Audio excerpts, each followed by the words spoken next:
I was an orphan, but a wealthy benefactor funded my education, allowing me to build a successful career. To repay that debt, I signed myself over to a possessive, unstable heiress. The contract was simple but soul-crushing. Stay by her side for 5 years with no boundaries and no dignity, helping her crawl out of the shadows of a past heartbreak. The night the ink dried, Naomi Zhang, who had suppressed her impulses for years, let her obsession explode. She kept me confined, asserting her dominance daily by using her status to treat me like a footstool, literally stepping on my face with her porcelain-white feet just to show she could. As the days bled into years, her possessiveness turned toxic. She wouldn't even let me glance at another woman. If I dared to disobey, she would force me to consume cold, sour leftovers as a humiliating punishment. I spent every day counting the stars and praying for the moon. Finally reaching the last day of the contract, at 6 p.m., I prepared a 7-course dinner, every dish meticulously crafted to Naomi's exact palate. By 7 p.m., I had her bathwater drawn to the perfect temperature. At 8 p.m., I placed her slippers neatly by the entryway. At 9 p.m., the front door swung open. Naomi was home. I stepped forward, took her coat, and set her slippers before her. I hung her coat carefully in the closet. I asked if she wanted to bathe or eat first. Eyes glued to her phone, muttered a casual, "Bath first." Half an hour later, Naomi emerged from the bathroom in a silk robe, drying her hair. I hurried to hand her pajamas, then used the moment she was changing to bring the freshly reheated dishes from the kitchen. She was used to this level of service. She seemed to be in a great mood today, smiling at her phone, clearly deep in a chat. As I set the silverware, I caught a glimpse of her screen. The name at the top of the chat hit me like a physical blow, Ian. I looked away, showing no emotion, and retreated to the kitchen. Suddenly, my phone vibrated. The caller ID read, "Mrs. Catherine Zhang." Answered, and Catherine's voice came through. "Evan, are you really going through with the divorce?" I stared out the window at a cluster of night-blooming jasmine under the garden light. After a long silence, I spoke softly.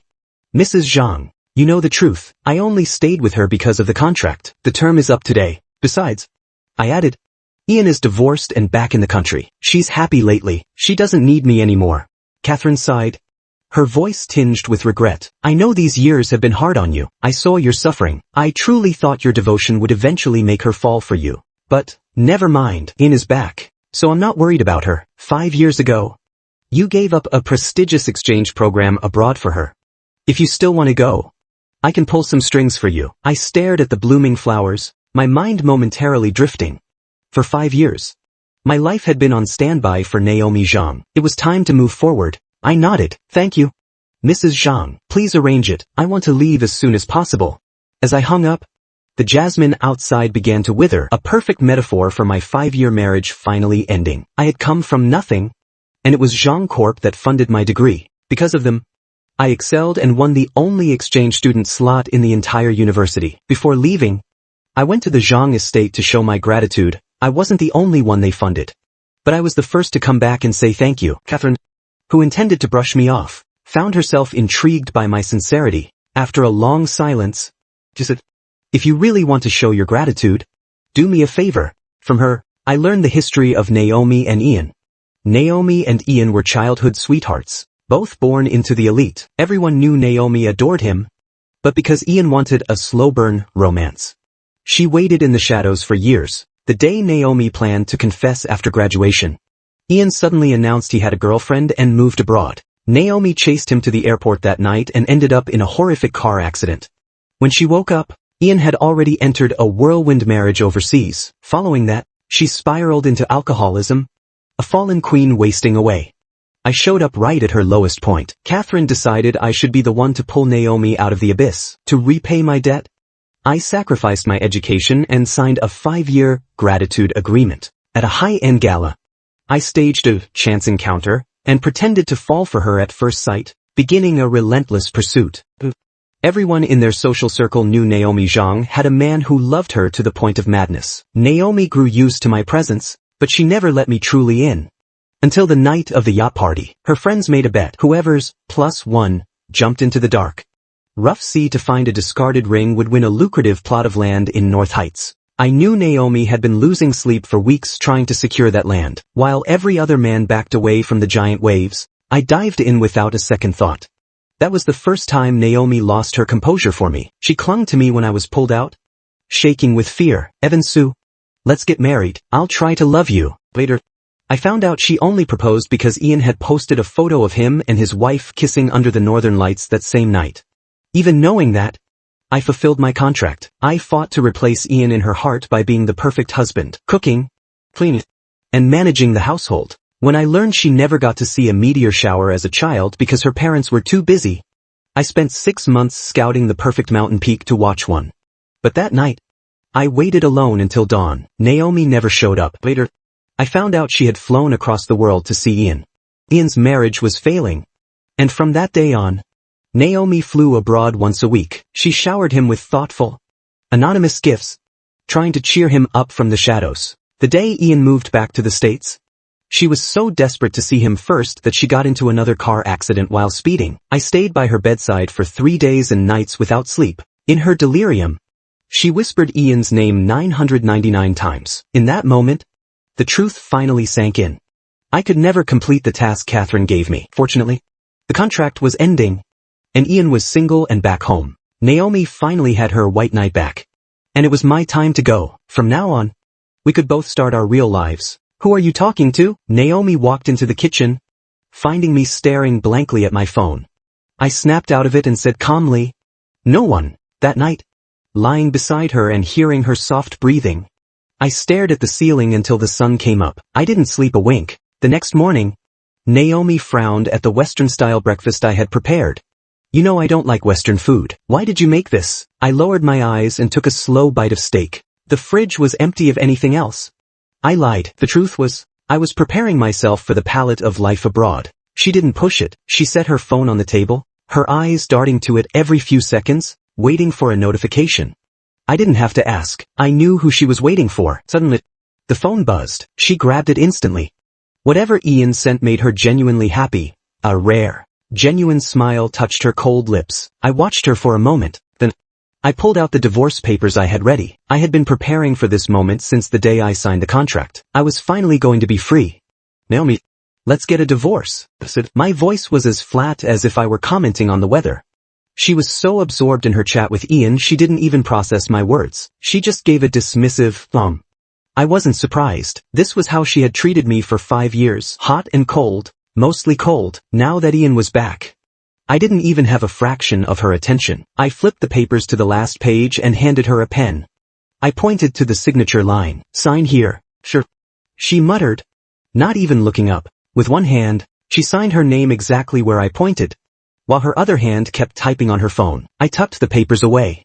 Naomi, after the 30-day cooling-off period, I'm gone. She gave another distracted, and stood up to leave. Watching her back, I couldn't help but call out, Naomi, do you even know what you just signed? She stopped and looked back, confused. Isn't it the donation contract for the orphanage? You mentioned it a few days ago. Why? I gave a bitter internal laugh. I had her sign the orphanage contract a month ago. She truly didn't care. She hadn't heard a word I said, but it didn't matter anymore. Let it be. I smiled to myself. Go be happy with Ian. It's nothing. That afternoon, I followed the delivery truck to the orphanage. After the work was done, I went to Martha's office to say goodbye. Martha, I'm going abroad to finish my studies. Martha was thrilled. I had been a top art student, and she had mourned the fact that I gave up my dreams years ago. Evan, that's wonderful, she said, clutching my hands. Then her face fell. But if you go, what about Naomi? Long distance is so hard. I looked out the window at the kids playing. It's not long distance. We're getting a divorce. Martha froze, then let out the long sigh. I knew it. I knew this marriage wouldn't last. If she really loved you, she would have visited this place with you at least once in 5 years. It's for the best, she said, patting my hand comfortingly. I hugged her back, smiling. You're right, it feels good to be done. Back at the villa, I went straight upstairs. I opened the closet to pack. I realized I only had a few suits Catherine had bought me when we first married. In 5 years, my wife had never once thought to buy me a single piece of clothing. After packing my clothes, I gathered every gift I had ever bought Naomi and sold them to a scrap dealer. For years, I had carefully chosen birthday and anniversary gifts, but she never even opened them. They were sitting in a corner, covered in a thick layer of dust. As the scrap truck drove away, a horn honked behind me. I turned to see a Maybach. A woman in a red dress stepped out. My sister-in-law, Yara Zhang. Yara sneered at the departing scrap truck. Wow, I knew you were low class. But selling cardboard? Really? I ignored her and turned to walk away. Her smirk vanished. And she grabbed my arm. Evan Su, are you deaf? I'm talking to you. Ever since I entered the Zhang family, I had been the submissive doormat. She wasn't used to me being cold, and her temper flared instantly. I shook her hand off, feeling nothing but annoyance. Yara had always hated me, thinking I was a social climber who didn't belong. For 5 years, she had bullied me, pouring out my breakfast or stepping on my clean laundry. I was done being her punching bag. Yara was about to scream when she stopped, giving me a cruel laugh. Actually, sell all the scrap you want. You'll need the money. Didn't you hear? My sister's real love is back. You're finally being evicted. As she spoke, a man in a white shirt stepped out of the car. That was the first time I saw Ian in person. He had soulful eyes and an effortless, delicate aura. 5 years of marriage hadn't left a single mark on him. No wonder Naomi was obsessed. Ian walked over and gently touched Yara's hand. Yara, don't talk to Mr. Su like that. He's your brother-in-law. Brother-in-law, Yara scoffed. Ian, I told you in the car, my sister has always loved you. She flew across the ocean every week just to be near you. She bought all those gifts for you. Can't you see how she feels? Yara turned to me and barked an order. What are you standing there for? Get Ian's bags inside. My sister said he's staying here. I glanced at the luggage, ignored her completely, and walked inside. Yara stomped her foot in rage, and the driver ended up taking the bags in. Yara was about to follow me to start a fight when Naomi hurried through the gate. The moment her eyes landed on Ian on the sofa, she visibly relaxed. She looked at me and said, Ian's house needs renovations. He'll be staying with us for a few days. I said nothing. In the silence, Ian stood up, looking fragile and uneasy. Naomi, maybe I should go. This is your marital home. Mr. Su looks unhappy. Naomi immediately blocked him from leaving. Don't go. He's a big person. He won't get upset over something so small. I finally spoke, a faint smile on my lips. She's right. I'm not angry, Mr. Ian. Make yourself at home. After all, this house will be yours sooner or later anyway. Fearing Ian might still leave, Naomi ordered the maids to move his things into the master guest suite. Yara turned to me triumphantly. Well, don't just stand there. Go make dinner. Ian can't handle spicy food, so keep it bland. Even with a full staff, I was the only one who ever cooked, because Naomi was notoriously picky and refused to eat even Michelin star takeout. Only my cooking was acceptable to her, but no matter how much effort I put in, she'd only take a few bites. Yara would often join and do nothing but criticize every dish. I shook my head slowly and said 4 words that stunned them all. I can't do it. Naomi looked at me in shock. In her memory, I had never once defied her family. She opened her mouth to snap at me, but Ian's eyes suddenly turned red. It's my fault. I shouldn't have moved in. I'm just an outsider. I shouldn't expect Mr. Su to cook for me. He turned to go upstairs and pack, but Naomi grabbed his arm. It's not about you. She turned back to me, her voice darkening. You said you weren't angry. What is this? I held up my hand, showing band-aids on my fingers. I'm injured. I can't get my hands wet. I wasn't actually hurt. I just didn't want to waste another second of my life serving Naomi Zhang.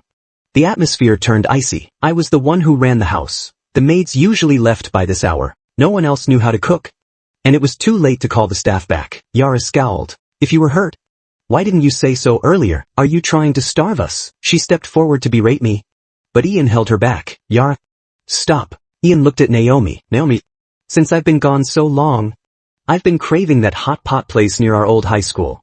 Remember how we used to go after late-night study sessions? Let's just go there. Naomi, unable to refuse him, softened instantly. I'll take you. They dragged me along. In the car, Naomi and the two in the back chatted about high school. Ian was glowing. Yara was chiming in, and they were all laughing. At one point, Ian looked at me in the passenger seat.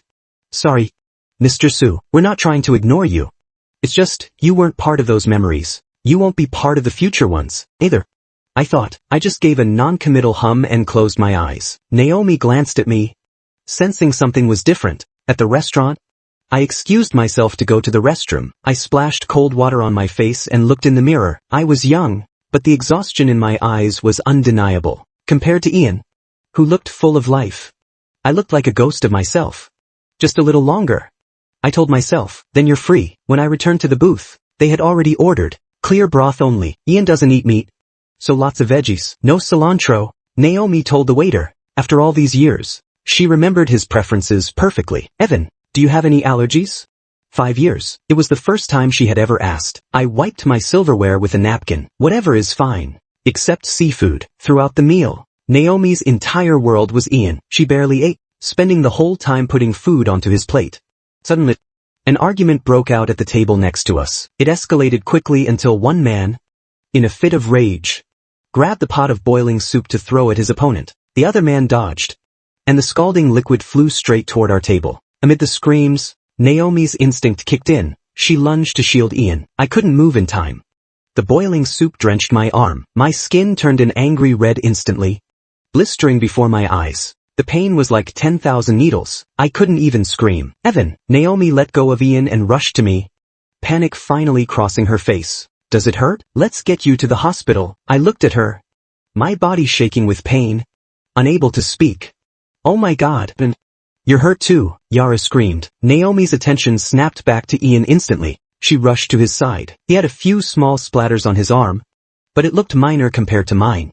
Ian pulled his arm back, his eyes watering. I'm okay. Mr. Sue is worse. Take him first. What do you mean not serious? Yara cried. Ian, you've always been sensitive. Even a scratch hurts you all day. Naomi, what are you doing? Get Ian to the... Yara stomped her foot. Ian winced in pain, whispering, it's fine. Naomi, go check on Evan. He's really hurt. Naomi's heart clearly broke for him. She ignored my mangled arm, scooped Ian up, and headed for the door. Before she left, she glanced back at me with a flicker of guilt. Ian has sensitive skin and a low pain tolerance. The hospital isn't far. Just call an Uber and meet us there. I watched their backs disappear. I was left alone, trembling and gasping for air. The restaurant staff, horrified that I'd been abandoned, rushed over to give me basic first aid. They gave me a painkiller, which dulled the roar of the pain slightly. I borrowed a clean shirt from a waiter and staggered out to find a taxi. At the hospital, the doctor had to drain the blisters on my arm. I squeezed my eyes shut against the pain. 2 nurses walked by with a cart. Can you believe that CEO Zhang? She rented out a whole floor for that guy just because of a few splashes of oil. Right? He barely had a scratch. If I could find a woman to love me like that, I'd be set. They laughed. Once in a lifetime, I thought, to have a wife who leaves her severely burned husband to care for someone with a paper cut. I truly was a once-in-a-lifetime case. Once I was bandaged up, I left. At the hospital exit, my phone chimed. It was an acceptance letter from the school in Italy. They reminded me to bring a portfolio piece for orientation. After 5 years, I picked up a brush again. I bought supplies and didn't go back to the villa. I went to the mountains. Lanue Peak was beautiful. Quiet lakes, mirrored reflections. Total peace. I let out a breath I'd been holding for 5 years. I was inspired. For 3 days, I lost myself in a landscape painting. No noise, no drama, just the sound of birds and the wind. When I finally came down to mail the painting, I turned my phone on. It exploded with missed calls and texts, all from Naomi. This was a first. Usually, I was the one chasing her. As I stared at the screen, Yara called. Evan Sue, where the hell have you been? My sister is going crazy looking for you. Don't think this playing hard to get will work. The man of this house will always be Ian. She hung up. I frowned. Going crazy? I looked at the 108 missed calls. With a sense of dread, I headed back to the villa. The maids met me at the door, looking like they'd survived a war. Mr. Sue, thank God you're back. Everything is a mess. The CEO has been furious for days. This was unprecedented. For 5 years, I was always the one chasing her with calls and texts. She never initiated contact, and she certainly never returned a missed call. As I stood there in a daze, Yara's name flashed on my screen. Answered, and her piercing voice immediately attacked me. Evan Sue, where the hell have you been lately? Do you have any idea how much my sister has been freaking out looking for you? Don't think for a second that this pathetic stunt will get her attention. You're dreaming. The only man meant for this house is Ian. After her tirade, Yara slammed the phone down. I frowned, wondering if I had misheard. Naomi was going crazy looking for me? I wanted to ask Yara if she had the wrong person, but the 108 missed calls on my phone confirmed Naomi's sudden, desperate urgency. Confused, I tucked my sketchbook under my arm and headed inside. As soon as I stepped out of the car, the villa's staff rushed toward me, looks of pure relief on their faces. A few looked like they were on the verge of tears. Sir, you're finally home. Everything has been a disaster since you left. No matter what we do, The CO isn't satisfied. She's been in a foul mood for days. Hearing this, it clicked. She wasn't used to life without my constant care, but she would have to get used to it. I would be gone for good, and she would spend the rest of her life without me. I comforted the staff and walked into the villa. The lights were off. Naomi sat alone on the sofa, her silhouette flickering in and out of the moonlight streaming through the window. She looked like a shadow. Hearing my footsteps, she finally looked up, staring at me for a long time. There was a suppressed edge of irritation in her voice. "Where were you?" I took off my coat and replied casually, "Out in the mountains for some inspiration." She knit her brows. "Since when are you suddenly interested in painting?" "It's not sudden. I was a top art student. If it wasn't for repaying my debt, I would have gone abroad to study years ago." I didn't say that out loud to her. I just took a sip of water and said nonchalantly, "I just felt like painting." Naomi rubbed her temples. "About the hot pot place, I didn't leave you on purpose. Ian has always been delicate. He's terrified of pain, and even a scratch makes him feel like he's bleeding out. We grew up together, and I'm just used to taking care of him. That's why I took him to the hospital first." Says, "You didn't exactly object at the time. So why are you throwing this tantrum and running away? Ian's house is finished, and he's moved out. Stop acting like a child over such a small thing." Her voice took on a tone of accusation at the end. I wasn't sure if she was blaming me for leaving or for not being magnanimous enough to let her sweetheart stay longer. I didn't care. I gave a dismissive hum. I set my glass down to head upstairs. "Evan Sue." I looked back. The woman on the sofa had stood up. "I'm hungry. Make me some noodles." I lifted my bandaged left hand. "Did you forget? I'm injured." Naomi froze. I didn't wait for her reaction and went straight upstairs. A few days later, as I came out of my room, an expensive jewelry box was thrust toward me. I looked at Naomi, confused. She cleared her throat. "About the hot pot incident. I was so busy with Ian I didn't pay enough attention to you. This is for your trouble." I looked at the emerald pinky ring in the box. My emotions were a mess. 5 years. A full 5 years. This was the first gift she had ever given me, and it was a consolation prize for ignoring me to play nursemaid to her white knight. I thought of the study, filled with carefully chosen gifts she had bought for Ian. A wave of mockery rose in my chest, but I suppressed it. I used to dream of a gift from her. Now, I didn't want it. Seeing me hesitate, she assumed I didn't like it. I've been busy with Ian's stuff, so I just had my assistant pick the most expensive thing at the auction. "If you don't like it, then..." She was cut off by Yara's voice from the doorway. "Ian, I told you.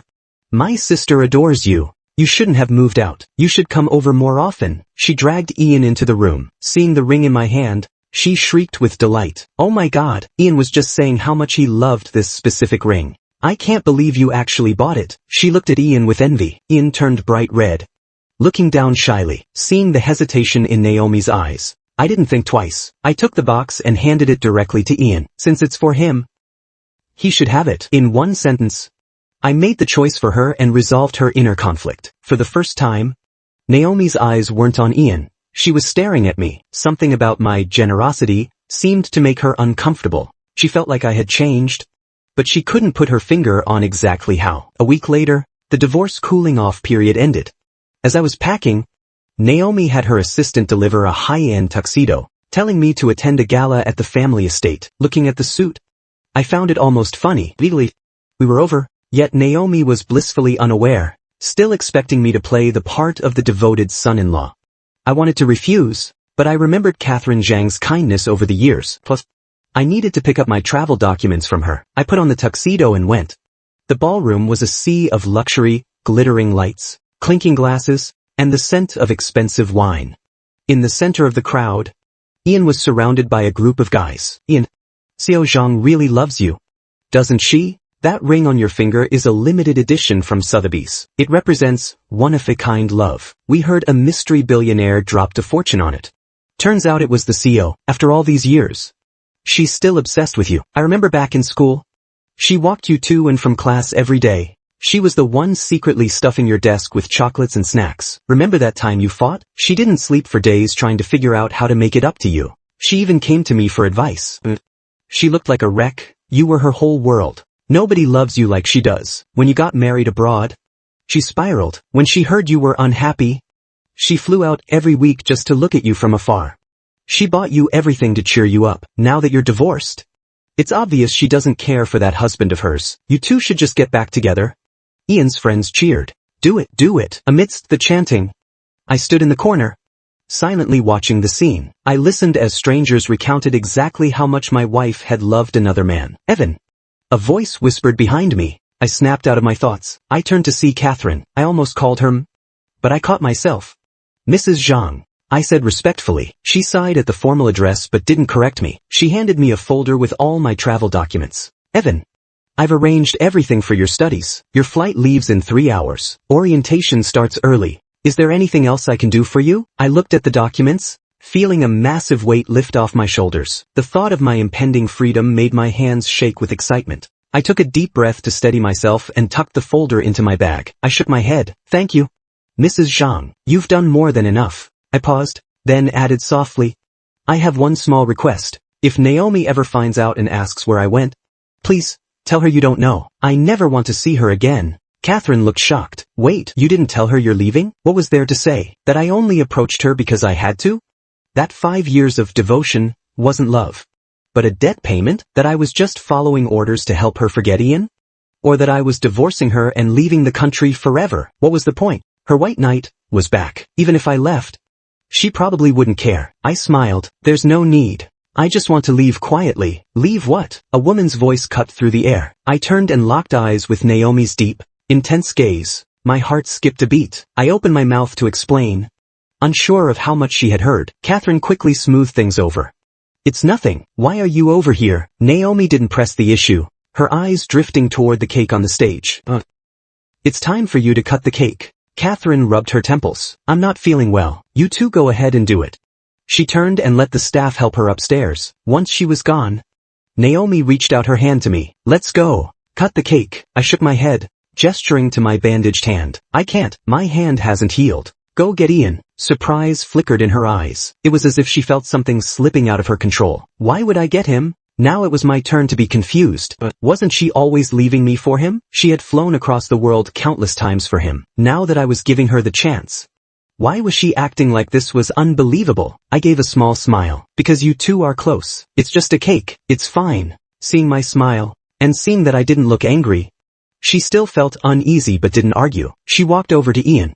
She whispered something in his ear. Ian blushed and nodded. He took her arm, and they went on stage to cut the cake together. To the sound of a piano, they looked less like they were cutting a birthday cake and more like they were at their own wedding. Midway through the party, the older guests began to leave. Only the younger crowd remained, people who knew exactly what had happened between Naomi and Ian. They began to clap and cheer. Someone even shouted, "Kiss her," making Ian turn even redder. Naomi's ears turned pink. She didn't kiss him, but she didn't stop the crowd from cheering either. I didn't care. I pulled out my phone to track the time. My flight was in 3 hours. I needed to leave now, but my silence was misinterpreted by everyone as heartbreak. Yara and her clique of socialites approached me, smirking. Before I knew it, I was surrounded. Yara looked at me with a mocking smile. Evan-Sue, you've been married to my sister for 5 years, and look at you, standing in the corner while she's up there with Ian. I told you. She loves Ian. You were just the rebound to help her get over him. If you had any pride, you'd have left already. How can you be so thick-skinned as to stay? I was in a rush to pack, so I ignored them. I turned to walk away, but they got even bolder. An ugly duckling trying to become a swan? Keep dreaming. Do you think you'd be the Zhang's son-in-law if Ian hadn't left? Know your place. Just sign the papers and get out of the family. They started shoving me. Are you deaf? We're talking to you. One of the more aggressive guys lost his patience and gave me a violent shove. Crush. I slammed into the towering champagne tower behind me. Glass shattered everywhere. White wine mixed with the red of my blood on the floor. Suddenly, all eyes were on me. On stage, Naomi's pupils shrank. She let go of Ian and ran toward me. Seeing me on the floor covered in blood, she was livid. She knelt down to help me up and shouted for someone to get the family doctor. Who did this? She demanded, her voice cold and terrifying. Everyone went silent. Just as she was about to snap again, a bodyguard ran over. So, Mr. Ian says his stomach hurts really badly. You need to come quickly. Naomi didn't let go of me, but she knit her brows. Is it serious? The guard looked panicked. He's on the floor in pain. Naomi hesitated. She looked at me, a flash of doubt crossing her face. Evan. I knew what she was going to say. I struggled to sit up, my expression flat. Go. I know, I've been spoiled my whole life. A little injury is a big deal to me, and you're used to taking care of me. I beat her to the punch. Her lips moved, but no sound came out. I staggered to my feet. It's fine. Go to him, let the doctor see him first. I can handle myself. For some reason, my lack of concern made Naomi panic. I had always been magnanimous, but today, it felt like I was being too understanding, as if she no longer mattered to me. This wasn't me. I used to only have eyes for her. When did I change? Naomi wanted to say something, but Ian's cries of pain echoed from across the room. She didn't hesitate any longer. She gave me a guilty look. Evan, I'll check on you in a bit. I'll make it up to you later. Then she left me. I watched her run to Ian, whispering sweet words as they left. A mocking smile touched my lips. To Yara and her friends, I just looked like a pathetic, abandoned loser, and here I thought she'd actually pity you. Guess not. Evan Su, if you have any dignity left, leave the Zhang family on your own. I ignored them, found a spare room, treated my wounds, and changed into a new suit before limping away. Back at the villa, I went straight to my room to pack. As I headed down with my suitcase, I left the signed divorce papers on the table. Just as I reached the door, I ran into someone. Yara started complaining the moment she saw me. Where have you been? My sister told me to bring you medicine. I don't know what she's thinking. Worrying about you while she's with Ian. I've been looking for you forever. I don't need it. Save it for Ian. I brushed past her. That was when Yara noticed my suitcase. Her face went pale. She grabbed my arm. What are you doing? I looked at her. My eyes empty. I have a suitcase. What do you think? I'm leaving. She loves Ian. And you've always wanted him as a brother-in-law. Now I'm giving him the spot. You should be happy. Yara stared at me, frozen. She couldn't believe it. After all, everyone knew how much I supposedly loved Naomi. How could I just walk away? Her voice began to shake. Evan Su, stop faking it. You love her. You practically begged to marry her. You wouldn't just leave. I get it. You're playing hard to get, aren't you? It won't work on her. My gaze was steady. Check the table. The divorce papers are right there. See for yourself, Yara. And you can let go now. Unless you're actually sad to see me go. Yara recoiled like she'd been burned. No way. I can't wait for you to leave. I'll throw a party. My sister will be thrilled when she finds out. Her voice lacked its usual conviction. I didn't care. I just said, then congratulations. You all got what you wanted. I walked out, looking at my back. Yara felt a sudden, terrifying sense of losing control. Evan Su, where are you going? Are you seriously not even going to tell my sister? I paused for a second. I looked back at the villa. To repay a debt, I had pretended to love Naomi for 5 years, becoming the desperate, obsessed husband in everyone's eyes. I had thrown away my dreams and my future. For 5 years, I was the perfect house husband, managing everything without a shred of respect or a sense of self. I had lived in that suffocating reality for 5 years. Finally, my debt was paid. Finally, I was free. I laughed, a genuine, joyful laugh. Me, I'm going to live my own life now. From now on, none of this mattered. Goodbye, Naomi. I gave a final, liberating wave, and disappeared into the night. 3 days later, Naomi finally found time to stop by for some clothes. She reflexively called out my name. But only the staff appeared. Where is he? She asked, frowning as the staff awkwardly took her coat. After a long pause, a maid replied, he isn't home. Naomi put on her slippers and walked in. Not home again. The last time this happened was after the hot pot incident. I had gone out for inspiration for a few days. She had left me for Ian then, after I'd generously told her I'd go to the hospital alone. She assumed I was throwing another tantrum. Her irritation flared into a strange kind of anger. She sat on the sofa and noticed the folder on the table. Usually, she wouldn't look at it, but today, she picked it up. It was the divorce agreement, and at the bottom, her signature was already there. Her face went cold, and the light left her eyes, replaced by an icy darkness. She touched the signature. It wasn't a print or a forgery. It was her own handwriting, but she had no memory of signing a divorce agreement. Then, it hit her. That morning with the Western breakfast, I had handed her something to sign. She was so busy chatting with Ian. She didn't even look. It was the divorce papers. She crumpled the document in her hand and tore it into pieces. Divorcing me? What a joke. I loved her. I had jumped into the ocean for her. She had left me countless times, and I never got angry. She told herself I was just jealous of her time with Ian. After 5 years, I was allowed to be a little jealous. He'll come back, she told herself. He always does. After all, nobody in the world loved her as much as I did. For the next few days, the staff didn't mention me, until one day, Naomi brought Ian back from the hospital. Yara took a sip of the bland porridge and slammed her spoon down. Who made this? Where's Evan Su? Tell him to remake this. A maid spoke up hesitantly. Miss, the master hasn't returned for days. Yara's eyes widened in shock. It finally sank in. Evan Su hadn't come back. She had always assumed my talk of divorce was just a bluff. After all, in her eyes, the Zhang family was the only high society ladder I could ever hope to climb. She believed anyone in my position would cling to them for dear life. Remembering the divorce papers she'd seen on the table, she looked up at Naomi Zhang. The maids had mentioned that Naomi had seen them too when she returned. Naomi had simply shredded the documents and tossed them in the trash. Yara bit her lip and glanced at Ian, who was quietly eating his porridge.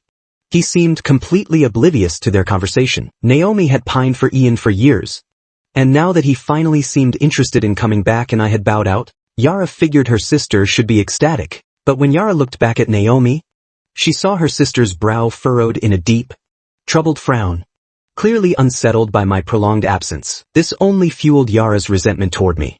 To Yara, the fact that I was gone but still disturbing her sister's peace was unforgivable. After dinner, while the staff helped Ian upstairs, Yara spoke up. So, when are you going to make it official with Ian? I've been waiting for him to be my brother-in-law forever. Naomi snapped her head toward her sister. What did you say? Yara flinched. She had always been a little afraid of her older sister, but she stood her ground. Evan Su divorced you. You don't love him anyway. So why not be with Ian? How do you know about the divorce? Naomi's voice was cold. Yara swallowed hard. When you sent me to bring him medicine, I saw the papers on the table. At the time, Yara thought I was just throwing a tantrum. But with me gone this long, even she had to believe it was real. Naomi's expression darkened further. She realized those papers weren't a plea for attention. I was truly leaving her. She slammed her coffee cup onto the table. I gave him everything, and he still wants a divorce, she muttered, convinced she had simply spoiled me too much. Besides, where could he possibly go without me? Call him. Naomi ordered the staff. Tell him to stop acting out and get home right now. The maid hesitated. We've tried, but we can't get through. Naomi pulled out her phone and scrolled through her contacts, only to realize she didn't even have my number saved. Her assistant had always handled the calls. After getting my number from the maid, she dialed. All she got was a mechanical voice. The number you have dialed is no longer in service. I had actually deactivated my number. Naomi stared at the black screen, her eyes burning with a growing, silent rage. She stood up abruptly and stormed out, ignoring Yara's shouts. It wasn't until she was sitting at a red light that she finally calmed down enough to think. Where would he go? I was an orphan. Before the Zhangs funded me, I lived at St. Jude's. Amidst the honking cars behind her, she pulled a U-turn and headed for the orphanage. She met Arthur Zhang, Evan's mentor/guardian figure, who gave her a look so cold it froze her in place. He sent the other teachers and children away before facing her. Sit down, Ms. Zhang, he said flatly. What could you possibly want? Naomi ignored his icy tone, desperate for answers. Arthur, do you know where Evan went? She started to say that the house was a mess without me, but she bit her tongue. Arthur gave a mocking laugh. Married for 5 years. And that's how you refer to me? He felt a pang of pity for me but mostly relief that I had finally repaid my debt and escaped a woman like her. To him, Naomi Zhang wasn't a partner. She was a life sentence I had finally served. He didn't even look at her as he went back to his work. You were married to him for 5 years and have no idea where he is? How would I know? You should leave now. Ms. Zhang. Naomi walked back to her car and punched the steering wheel in frustration. She finally had to accept the truth. I wasn't throwing a fit. I had cut every tie and disappeared because I truly wanted out. But her heart burned with indignation. He loved me so much, she thought. How could he leave so decisively? Just then, her phone rang. It was Mrs. Catherine Zhang, her voice sounding weak. Naomi, come home. We need to talk. Catherine sighed when she saw her daughter. Now that you and Evan are divorced and Ian is back, maybe you and Ian. Mom, Naomi interrupted. I never agreed to the divorce. Catherine looked at her in shock and pulled a document from her drawer. But the divorce decree is already finalized. Didn't Evan tell you? Seeing Naomi's blank stare, Catherine realized I hadn't even mentioned the move to Italy or the finalization of the papers. Naomi stared at the legal decree, the rage in her chest flaring into a white-hot fire in her eyes. She realized I had signed those papers over a month ago, during the cooling-off period. I had been planning my exit long before she even suspected anything. Catherine tried to suggest that since Naomi had once been willing to die for Ian, she should be happy now that he was back. But the suggestion made Naomi physically ill. I didn't agree to this, she insisted. Panic set in. She had grown so accustomed to my care over the past 5 years that the thought of a life without me was terrifying. She convinced herself I was just being dramatic. Then was her white knight. But the thought of losing my devotion was unbearable. Catherine, seeing her daughter's inner turmoil, pulled out another file, the gratitude agreement. What is this? Naomi's eyes widened at the title and my signature. Catherine finally confessed. When Ian left and you spiraled, I needed someone to pull you out. Evan came to repay his debt. So we made a deal. He would stay by your side for 5 years and help you heal. But his debt would be settled. Catherine admitted I had done an incredible job. But she noted that I had always addressed her formally as Mrs. Zhang, a constant reminder of the transaction.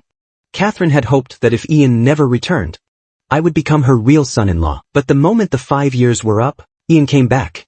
Naomi heard nothing else. She clutched the agreement, her hands shaking as her mind went blank. Every loving thing I had done for 5 years wasn't out of love, it was a job. She desperately tried to convince herself that my love for her couldn't have been faked. He jumped into the ocean for me, she thought. But the contract was clear. It listed everything I was required to do, from protecting her life to managing every mundane household task. Every act of kindness was a contractual obligation, devoid of any real affection. Naomi's last illusion shattered, replaced by a flood of resentment. She ripped the agreement into tiny pieces. To Catherine, her daughter had always been the image of self-control, only losing it once when Ian left. Seeing her this angry over another man was unsettling. Naomi took a few deep breaths, forcing herself to focus. You arranged this. You must know where he went. Catherine looked at her for a long time. She knew I had handled my own flight to Rome, but I had begged her not to tell anyone. I can't tell you. Naomi, Catherine gave a bitter laugh. And even if I did, it wouldn't matter. He didn't go to the country I suggested anyway. Naomi was crushed by the finality of my departure. Just then, her phone rang. It was Yara, sounding frantic. Naomi, come home. Something happened to Ian. Naomi rushed home to find a group of strangers outside the villa. In the center was a woman with a cold, elegant face, staring down at a weeping Ian. Naomi recognized her immediately. Helena, Ian's ex-wife. Yara hurried Naomi over as everyone turned to look at the seal. Helena's gaze was suffocatingly intense, making even Naomi flinch. What are you doing at my home, Ms. Helena? Helena gave a cold smirk. I think you know exactly why I'm here. You spent 5 years harassing my husband. But I should thank you for making our divorce so easy. Naomi was stunned. Naomi had thought her weekly trips to see Ian were a secret, and the gifts she sent were anonymous. Helena looked at her like she was an idiot. Helena had married Ian out of love and only drifted away when she became consumed with taking over her family's empire. She had seen his unhappy social media posts but was too busy to explain until she saw the security footage. Naomi had been the one leaving those mysterious American gifts at their doorstep. The discovery had led to explosive fights. Helena had thrown the gifts in Ian's face, leading to his secret divorce and flight back home. You have quite the nerve, Ms. Zhang, Helena said, her voice dripping with disdain. Pining after another woman's husband while you have one of your own. Naomi turned pale. I'm divorced. Ian looked at Naomi in surprise. He had always known she liked him, but he only saw her as a sister. When he heard she was going to confess years ago, he had rushed into marriage with Helena and fled the country to avoid the awkwardness. Their marriage had cracked under the pressure of Helena's career and the constant, unwanted reminders from Naomi. Ian had realized Naomi's behavior would cause trouble for both their families and had tried to dispose of the gifts. But Helena caught him. The years of tension finally snapped, and he had fled back to the States. He had planned to stay in a hotel, but Naomi had somehow found out and intercepted him. Ian was timid by nature. The boldest thing he'd ever done was divorce Helena. He had tried to reject Naomi's help, insisting he had a place to stay. But Naomi hadn't listened and forced him into her home. He had actually hoped I would object to him moving in so he would have an excuse to leave. Instead, I had agreed. He had used the first chance he got, while I was away, to move back into his renovated house. He didn't want to destroy their friendship. But Naomi's refusal to understand his boundaries was suffocating. Hearing that her obsession had driven me away only made him feel more guilty. Helena didn't wait for Naomi to respond. She grabbed Ian's arm. Naomi tried to intervene, but Helena's bodyguards blocked her path. Ian, I was wrong about what happened. I'm sorry. I promise things will be different. Will you come home? I've withdrawn the divorce papers. Ian hesitated. Don't do it, Ian, Naomi cried, her panic visible. She didn't want him to go back to the woman who had broken his heart, and Yara chimed in, insisting Naomi was the better choice. Ian looked at Helena's hand on his, then turned to Naomi. Naomi, thank you for everything. Naomi's heart shattered at his tone. I've always been weak. Ian confessed, I didn't know how to say no, and you were always there to help. But now I'm finally brave enough to say it. My tears when I tried to say no, they weren't what you thought they were. I'm sorry for the misunderstanding, and please, tell Evan I'm sorry too. He's a good man. Let's not see each other again. Naomi, the crowd dispersed, leaving Naomi alone in her silent villa. Catherine watched her daughter spiral into a new depression. Heartbroken that I was no longer there to pull her out of the darkness. The scandal of the obsessive Sue followed me all the way across the Atlantic to Italy. My friend Finn showed me the headlines on his phone as we left the studio. Evan, look at this. I just shrugged. What do you want me to say? Everyone in our circle knew the story. The CEO who got into a car accident for her white knight, and then married someone else. But the international take was much harsher. People were disgusted that she had trashed a good man to chase someone else's husband. Finn was livid for me. If I were you, I'd have slapped her. I just laughed. The moment I left the country, I stopped caring about what happened back home. One night, after finishing a painting, my phone rang. It was a former classmate, sounding breathless. Evan, Naomi Zhang has completely lost it. Apparently, after Ian went back to Helena and I disappeared, Naomi had turned into a recluse, drinking herself into a stupor every day. If I were there, I'd have had a hangover cure waiting for her. But she was finally realizing what she had lost. Her desperation to find me was so great she was neglecting her company. She had even systematically punished everyone who had ever treated me badly, including shipping Yara off to Australia. It was a complete breakdown. I looked at the roses on my windowsill and felt nothing from the day I signed that contract. She was just a task to be finished. I had originally planned to go to the country Catherine suggested, but the moment I landed, I bought a new ticket to Rome. I was finally building my own life and career. Too little, too late, I thought. Her regret meant nothing to a man who never loved her. I headed to the studio and found my friend Chloe waiting for me. We were heading to school for a guest lecture by a famous art world figure. The lecture hall was packed, and we barely found seats in the back. The room went silent when the speaker walked in, not just because of his fame, but because of how striking he was. In a world full of beautiful people, he stood out. I nearly stopped breathing when I saw his face. Long time no see, he said with a smile that made my eyes sting.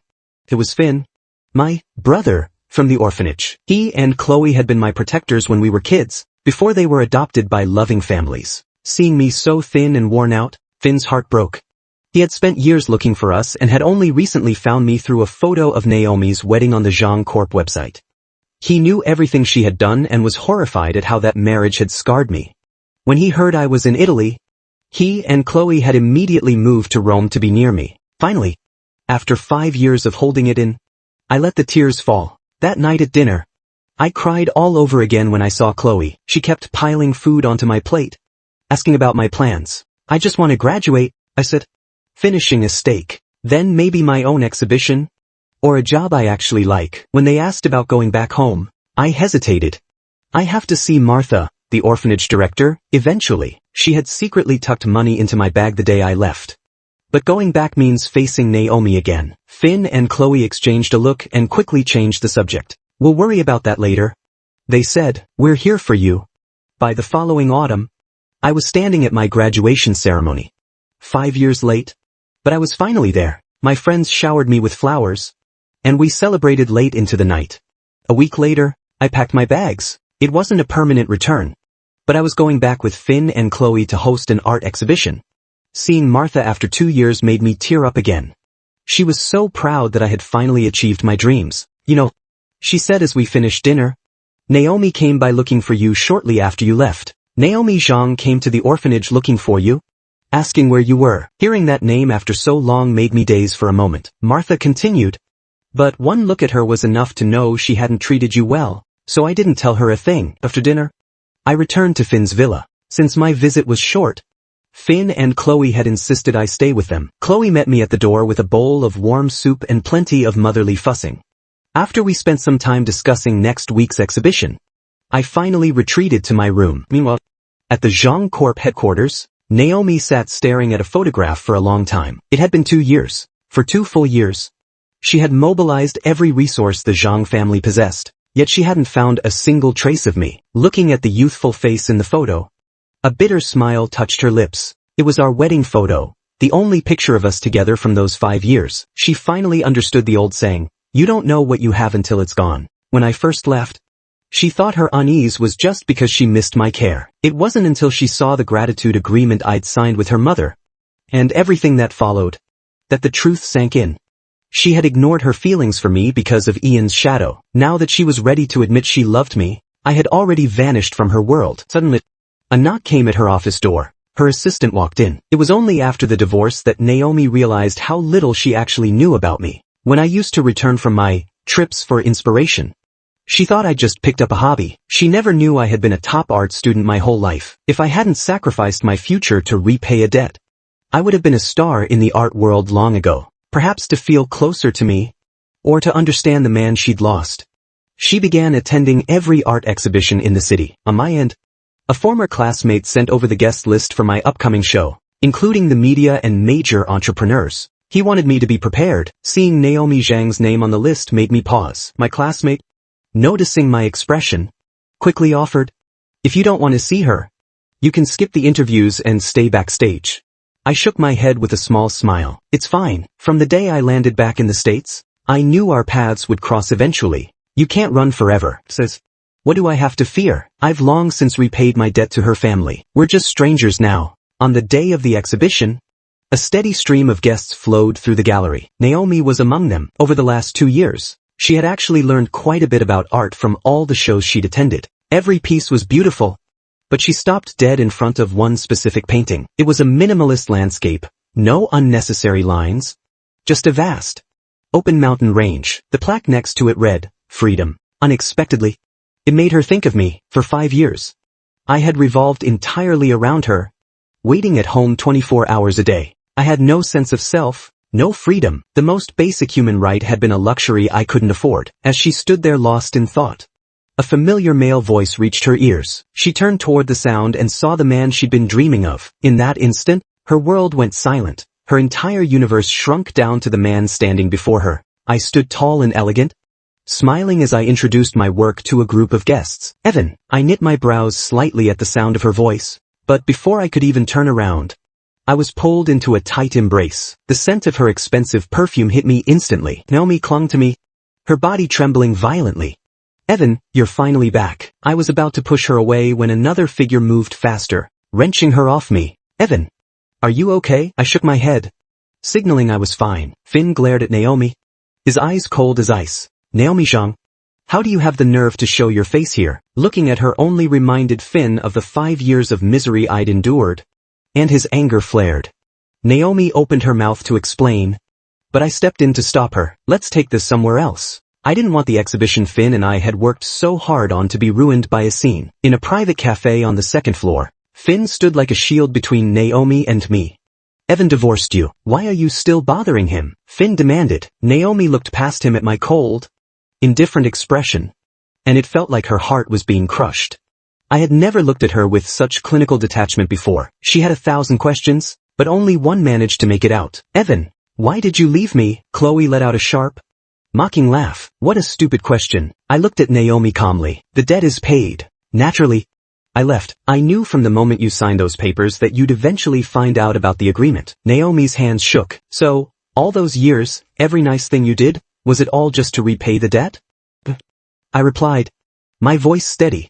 I continued, "From the moment Mrs. Zhang had me sign that contract, our relationship was a transaction. I made sure to remind myself of that every single day. I had the divorce papers ready immediately after the wedding. You were the first woman I'd ever been with, and I was young and naive. I was terrified I'd be fooled by the illusion of a happy home. So I kept those papers as a reminder of the reality and the gap between us. Every time I felt myself starting to care for you, I'd look at them to snap myself out of it." Naomi asked if I had ever truly tried to love her. "Maybe once," I admitted, "but every time I started to open up, you abandoned me for Ian." Anyone would get tired of that eventually, especially someone who was only there to pay off a debt. The fact that I don't hate you is already a miracle. 5 years felt like a lifetime while I was in it, but the moment I left, it felt like I'd finally woken up. Each word was a clinical strike, And Naomi grew paler with every sentence. Naomi, listen to me. In the past, the present, and the future, I have never loved you. And I never will. We were just business. I didn't stay to see her reaction. I had an exhibition to manage. She tried to follow me, but Finn blocked her path. She could only watch as I walked out the door. The exhibition was a massive success despite the interruption. To celebrate, Finn and Chloe booked a table at my favorite restaurant. But before our food arrived, a waiter appeared with a massive bouquet of red roses. Are you Mr. Evansu? These are from a Ms. Zhang to congratulate you on your success. I didn't even touch them. I told the waiter to take them back. Tell the lady I don't like red roses. Those were Ian's favorite. I only like thorny wild roses. The cozy atmosphere turned stiff. The waiter hovered, unsure of what to do. I said nothing more, and he finally retreated. But Naomi didn't stop. Every day, a bouquet of wild roses arrived at my studio, and every day, they were thrown directly into the trash before they even made it inside. At another event, Naomi finally cornered me to ask why I kept rejecting the flowers. I gave a mocking laugh. We were married for 5 years, and you still don't get it? I don't like the flowers because I don't like you. I don't want anything from you. Naomi, why can't we just let this go? We're divorced. Shouldn't you be the happiest person in the world right now? She took a shaky breath, her eyes shimmering with unshed tears. She reached out as if to grab my hand. No, Evan, I'm not happy. I grew so used to you being there. No, it was only after you left that I realized that you're the one I actually love. Ian was just childhood nostalgia and a refusal to lose. Now that he's gone, why can't we go back to how we were? How we were, I scoffed. Every single day of those 5 years was a nightmare for me. I would never go back to that. I stepped back to avoid her touch. My voice turned cold. Listen to yourself. You don't love me. You miss the convenience. You miss having a servant. The only difference is that your other servants didn't risk their lives for you. Do you honestly believe you love me? Because I don't. Naomi's face went white. In all the years since I'd entered the Zhang household, I'd never seen her look so broken. She was always the arrogant, untouchable heiress. Her face was a mask of misery. I didn't stick around to console her. I just laid the truth bare and walked away. But as I left the studio, my phone rang. It was Mrs. Zhang. I still felt a sense of gratitude toward Catherine. She was the one who gave me a way to settle my debt. When I started college, I had nothing left after paying my tuition. I hated being in debt to them. Repaying the investment they'd made in me through 5 years of service felt like a fair trade at the time. Out of respect, I agreed to meet her. Finn was worried. You don't owe them anything anymore. Don't go. What if they try to trap you again? Finn had seen enough of the dark side of high society to be cynical. He knew there were 1,000 ways to repay a debt that didn't involve a young man sacrificing 5 years of his life in a sham marriage. He was right to be suspicious. After some small talk, Catherine immediately pivoted to Naomi, begging me to give her daughter another chance. Finn was right. Naomi's heartbreak was a mess of her and Ian's making. Yet I was the one forced to clean it up. I lost my education, my career, and my freedom, all under the guise of gratitude. They expected me to be thankful for the 5 years they'd stolen from me. I hadn't wanted to do it. If I'd been allowed to finish my degree and go abroad, I could have repaid the Zhangs with interest within 2 years of graduating. But Catherine was too protective. She couldn't stand to see Naomi suffer even a little, so she dragged me down instead. Her daughter's life was too precious to be ruined by a breakup. But my life, that was expendable. Catherine looked at me now, a successful, handsome man. She looked both satisfied and regretful. Satisfied that I'd turned out so well, but regretful that Naomi had been too obsessed with Ian to realize my worth. She thought now that Ian was gone, I could just slide back into the role of the perfect husband. I said nothing. I just placed an envelope on the table. Inside was a check for double the amount the Zhangs had ever spent on me. If it hadn't been for that agreement, I would have paid them back with interest years ago. The Zhang family funded many students. Most of the time, they just sent the money and never asked for anything in return. I was just the naive one who went back to thank them and ended up in a cage. I was done being naive. I didn't wait for her reaction. I just took my things and walked out. Catherine was stunned. And for a moment, I saw a flash of anger in her eyes. But she knew Finn and Chloe were backing me now.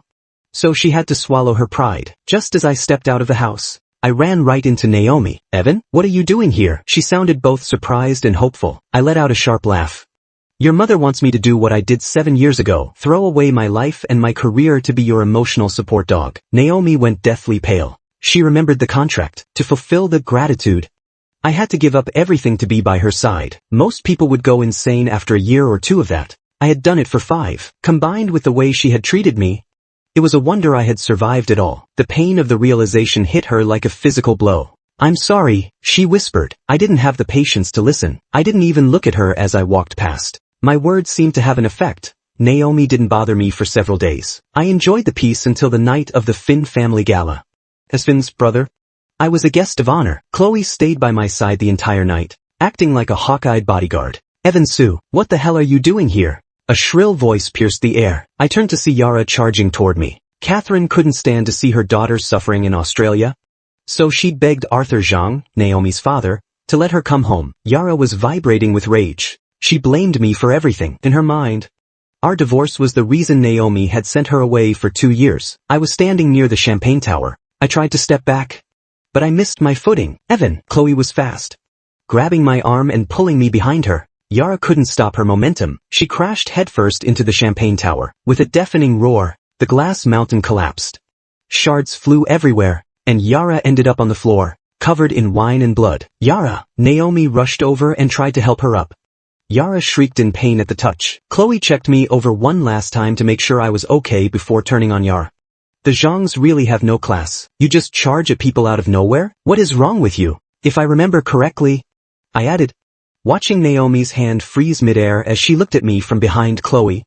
2 years ago, you and your friends did the exact same thing to me. I looked at the wreckage on the floor with total indifference. Guests were whispering and pointing. You're humiliated and bleeding.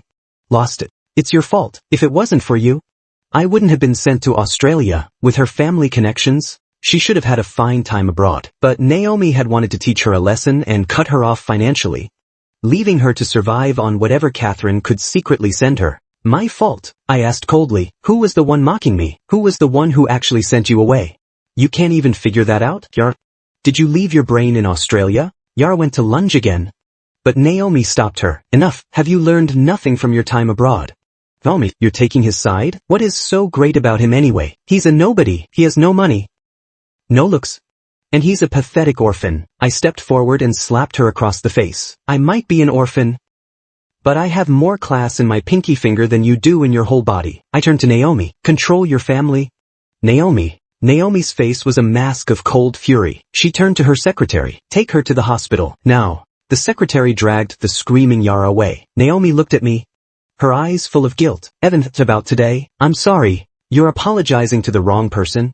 Ms. Zhang, I said, my voice clinical. Finn arrived then, having been alerted by the staff. He already knew the basics of what had happened. He ignored Naomi and went straight to Chloe and me. Are you two okay? We nodded. Finn turned to Naomi. My assistant will contact yours regarding the damages to our property. Good night, Ms. Zhang. The gala continued without further drama. Late that night, Naomi returned to a brightly lit Zhang estate. The maid rushed out to meet her. Miss, please, go talk to the master and Mrs. Zhang. It's bad. Naomi walked into the living room and saw Yara kneeling on the floor, her face bruised. Catherine was on the sofa, weeping quietly. Arthur Zhang stood over Yara with a belt, his face red with fury. I knew you were spoiled. But this? Do you have any idea who Evan-Su is now? Do you know who Finn is? Arthur spent most of his time managing their international business, leaving Catherine to handle the household. He'd only just returned to focus on domestic operations. After hearing the full story of the last few years, he was beyond disgusted. If you can't act like a human being, then you can go back to Australia and stay there, forever. Dad! Yara screamed. Naomi tried to intervene. But she's still young. Young? She's over 20. When are you two going to start using your brains for something other than romance? He turned his fury on Catherine. You're the reason they're like this. I come back to find my daughter has been in the hospital twice over a man, and she's spending her days moping like a child. If she wants to ruin her life over a man, let her. We have other heirs. We don't need to steal 5 years from some poor boy just to fix her. And you, at your age, you should be learning how to run a company, not bullying people and disrespecting your own family. What have you been teaching them all these years? Naomi tried to defend her mother, but Arthur's gaze stopped her cold. Go to the study, both of you. I'll deal with you in a minute. Once the girls were gone, Arthur turned to Catherine, his eyes full of disappointment. Before he'd gone abroad years ago, he'd left his most trusted staff to help Catherine, but within a month, they'd all been fired and replaced by her own people. He'd heard rumors of Naomi's obsession and the way I'd been treated, but seeing the reality was worse. The Zhangs were supposed to be cold, calculated, and family first. They weren't supposed to be ruined by a breakup. Naomi had spent 5 years relying on a man to hold her hand, while Yara had spent her time bullying people. Catherine had just thrown money at the victims of Yara's bullying instead of disciplining her. And when I had married into the family, Catherine had done nothing to stop the girls from treating me like a servant. I'm staying in the States from now on. You clearly can't handle things here. Go to the villa in the mountains and stay there. One sentence was all it took to hand Mrs. Catherine Zhang a life sentence for the rest of her days. She stared at the man in front of her through a curtain of tears. Do you hate me that much? Arthur Zhang looked at his wife. If I truly hated you, then the divorce decree paperwork would have been on your desk the day I came back to the States. He didn't wait to see her reaction. He turned and walked straight into the study. Inside, Naomi Zhang and Yara Zhang faced their father in silence. In their memories, he'd always been overseas, rarely home. They'd been closer to their mother. The air in the study grew suffocating. The clock on the wall made a full circle, then another. Before Arthur finally spoke, his face set. Yara, you're staying in Australia. I'll have someone hold onto your passport. Without my permission, you're not coming back. Then his gaze lifted to the other daughter. And you? There was nothing in his eyes but disappointment. Chasing a man. Have you even looked at the company's numbers lately? His voice went colder, effective immediately. The CEO seat goes to your uncle's son. You start from the ground level. When you've actually earned it, we'll talk about the top job again. He didn't stop there. Both your cards are frozen. My assistant will wire you $10,000 a month for living expenses. Your shares are being held in trust, for now. When you finally learn what grown-up means, then we'll revisit all of this. With every sentence, Yara's face drained whiter. Naomi didn't speak, but her hand at her side curled into a fist so tight her knuckles blanched.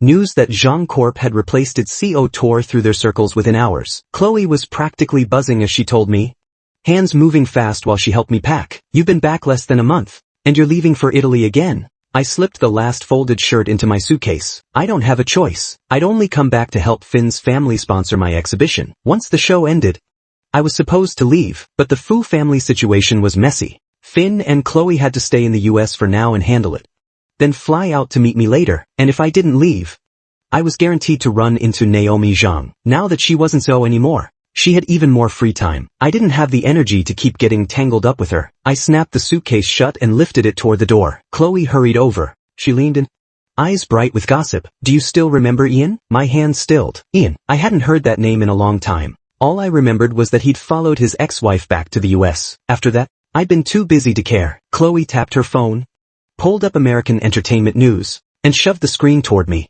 Ian's disabled. My eyes flew wide. I read the article, line by line, and only then understood, after he went back with his ex. His life hadn't exactly been a fairy tale. Helena's family wasn't happy with him. Even with Helena shielding him, under all the whispers and judgment, Ian lost his footing and tumbled down a flight of stairs, and then, as if that wasn't enough, rumors broke about Helena and another man. With everything piled on, the two of them exploded into a fight. What happened after that, no one really knew. Chloe lowered her phone. The Fu family still has ties with the He family? She said, when Ian found out you're my brother-in-law, he asked me to tell you he's sorry. I fell silent. Truth was, Ian and I were never supposed to intersect again. By the time I married Naomi Zhang, Ian was already married and living abroad. If Naomi hadn't always been there, pulling me back and forth, making everything unstable, maybe things wouldn't have turned out like this. But in the end, it still came back to Naomi. Once my friends heard I was going back to Italy, and this time, not coming back, they threw a send-off. In the private room, bottle after bottle of red wine emptied. They still weren't satisfied and wanted to head to a club for a second round. I didn't go, partly because I didn't want Chloe worrying. After waving goodbye, I stood on the curb, about to flag a cab home, when a horn blared beside me. Evan, get in. When I saw Naomi Zhang behind the wheel, my brow tightened and I took a reflexive step back. But she had that look. The look that said if I didn't get in, she'd park right there all night. Cars were stacking up behind us, honking in irritation. Left with no choice, I climbed into the back seat. Naomi smiled faintly and said nothing. The car pulled away. The whole ride, neither of us spoke. Only when the engine cut off outside the Fu house did I murmur a thank you and reach for the door. Then Naomi called my name. Abruptly, Evan. My hand froze on the handle. I looked at her, confused. Evan, if there'd never been the gratitude agreement, and if there'd never been Ian, would we still have ended up together? There was something fragile in her voice. Hope? Of all things, I laughed. Like I just heard the most ridiculous joke on earth. and answered word by word. From the moment you spent all these years hung up on Ian, we were never going to have an ending. My smile turned sharp, and even without that, we still wouldn't have worked. As a wife, you didn't know me at all. You didn't even know my number, from start to finish. You never cared enough to notice me. You treated me like I could disappear and it wouldn't matter. You only feel uncomfortable now because for 5 years I wore myself out trying to be good to you. You got used to it. That isn't love. I held her gaze. Love is choosing one person all the way through. It's sincerity for sincerity. It's remembering my life, every detail. It's deciding you want to grow old with me, and then cutting off every threat to that decision. It's trusting me, standing up for me, letting me explain. When misunderstandings happen, you don't act like you don't have a mouth. When I'm in trouble, you choose me, no hesitation. My voice stayed calm. And that was the cruelest part. Tell me, Naomi, what part of that can you do? I exhaled. You were raised to be adored. No one ever taught you how to love back. If you'd understood even a little, you wouldn't have flown overseas again and again while you were married just to chase your first love. And after he got married, you wouldn't have kept sneaking around to comfort him. You created unnecessary misunderstandings in his marriage. I didn't care what her face looked like anymore. I kept going. If there'd never been the gratitude agreement, we wouldn't have even met. I would have had my own life. Naomi stared at me, bitterness rising like acid in her throat. Her lips parted, like she wanted to say something. In the end she said nothing, only watched me push the door open and step out. Just as I turned toward the house, high beams slammed into my face. I lifted an arm to shield my eyes, then heard tires scream and Naomi's panicked voice. Evan, the one behind the wheel, was Yara Zhang. By then, rage had eaten through whatever reason she had left. The second she convinced herself this was all my fault, she stopped caring about consequences. She broke free from her bodyguards and drove straight at me, but Naomi moved faster than I could think, shoving me out of the way. I came away with nothing worse than a scraped arm. Naomi wasn't so lucky. Yara kept her foot on the gas. Naomi's legs were destroyed. She spent over a month in the ICU. Tubes everywhere. Before the Fu family could even make a move, Arthur Zhang found out and had Yara sent to prison himself. As for when she'd get out, no one knew. During Naomi's hospitalization, I did go to see her. She'd nearly died saving me. Watching her with ventilator tubes and 4 lines threaded through her body, I let out a long breath. My emotions knotted and ugly. The things I'd said in the car, she'd finally listened. But for me, it was too late, far too late. Naomi saving me was only a compensation that arrived after the story had already ended. I looked at her for a long time, then turned and left. Because of the crash, my flight back to Italy had to be postponed. For the next few months, I stayed at the Fu house to recover. One morning, I heard Naomi had woken up. When she learned Yara was the one who hit me, and that she'd lost the use of her legs, she barely reacted. She was just quiet. Until the day I repacked my suitcase again.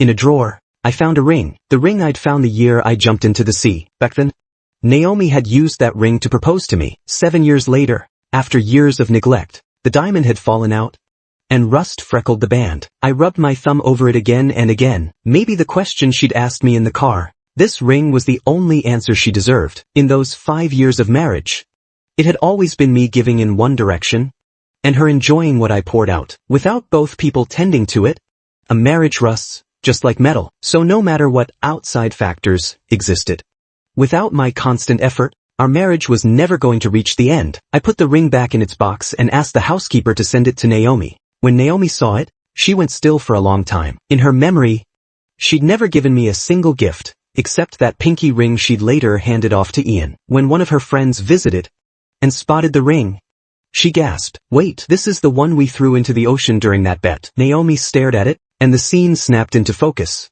That day, for the wager, they tossed the ring into the sea. Whoever's date could find the land parcel in North City would win it. To increase the odds, they tied the ring to a fishing line and hurled it out with a rod. Even so, nobody dared jump in. Nobody except me.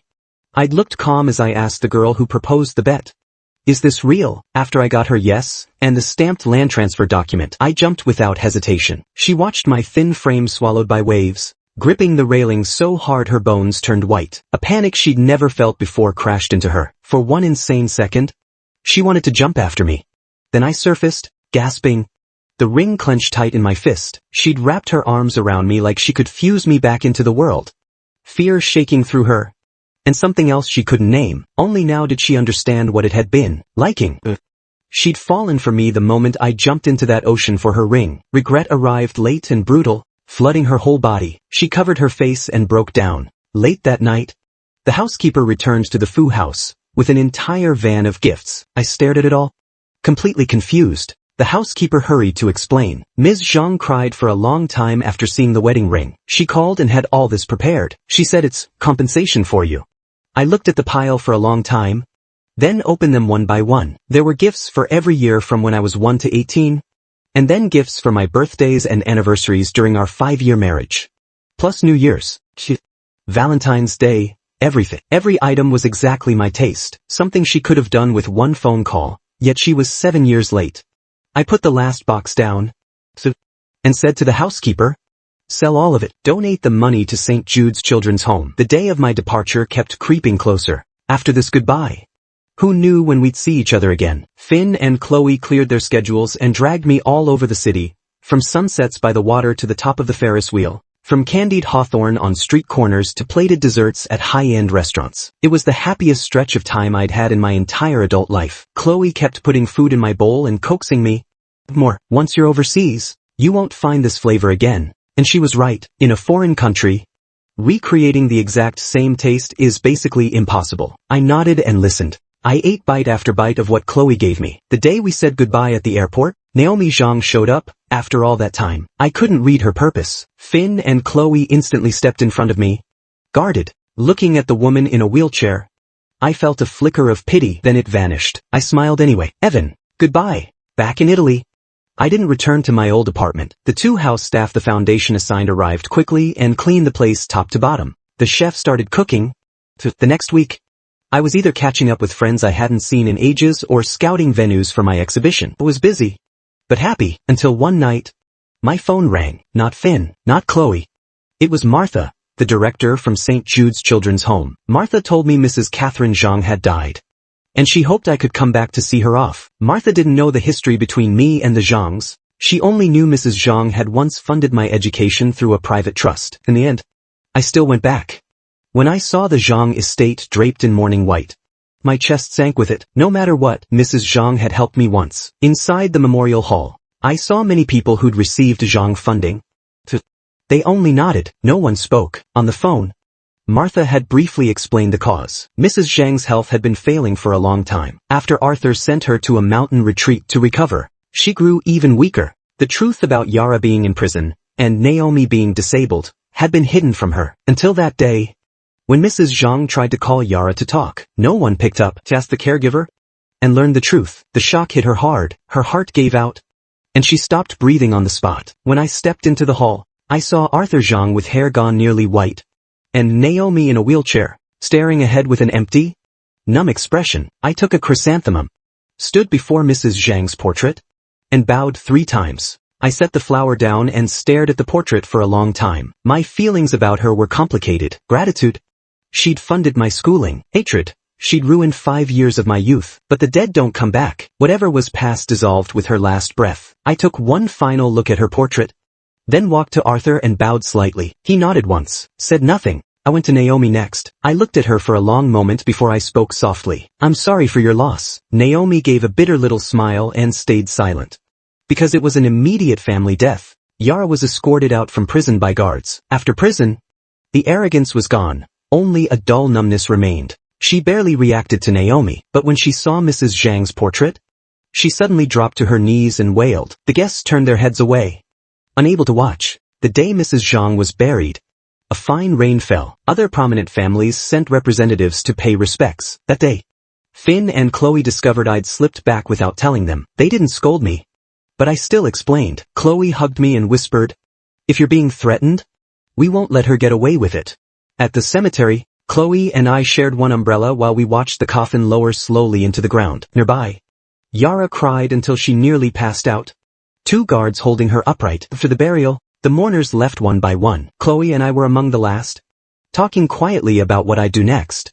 "Evan," Naomi's voice called from behind me. I turned and saw her soaked in rain, looking at me. "Can you walk with me for a little while?" Chloe watched me anxiously. If I so much as frowned, she'd refuse for me. I tightened my grip on the umbrella, then loosened it, The rain poured harder. I stepped beside Naomi. The Zhang family butler rushed over, holding an umbrella above her while he pushed her wheelchair toward the cemetery gates. Evan, I don't have a home anymore. The butler's steps stopped. So did mine. She looked up at me. Her mother was dead. Her sister was in prison. She was disabled. Her father had been gone for a long time, off grooming a new heir, and he'd been the first to leave the funeral. Naomi opened her mouth, but no words came. Wasn't this how we'd always been? Maybe thinking that made her laugh. Bitter and hollow. If I could do it over, it would be so much better. I could have loved you properly, protected you. We wouldn't have ended up here. I wouldn't be alone for the rest of my life. But there's no medicine for regret. Naomi's voice was swallowed by the rain. The rain muted the world. And for the first time she heard my words clearly. Life doesn't give do-overs. We only move forward. We both move forward. There won't be a second chance for us. It was the 3rd year after our divorce. And the first time we'd spoken this calmly. Let's end it cleanly. I'd said that the day we first reunited. Back then, she'd been obsessed with winning me back. She never heard the goodbye inside my words. Then the rain stopped suddenly. I closed the umbrella and walked toward the gate. From now on, don't see me again. My back slowly vanished from her sight. Okay, her voice cracked anyway. Goodbye. Evan Sue.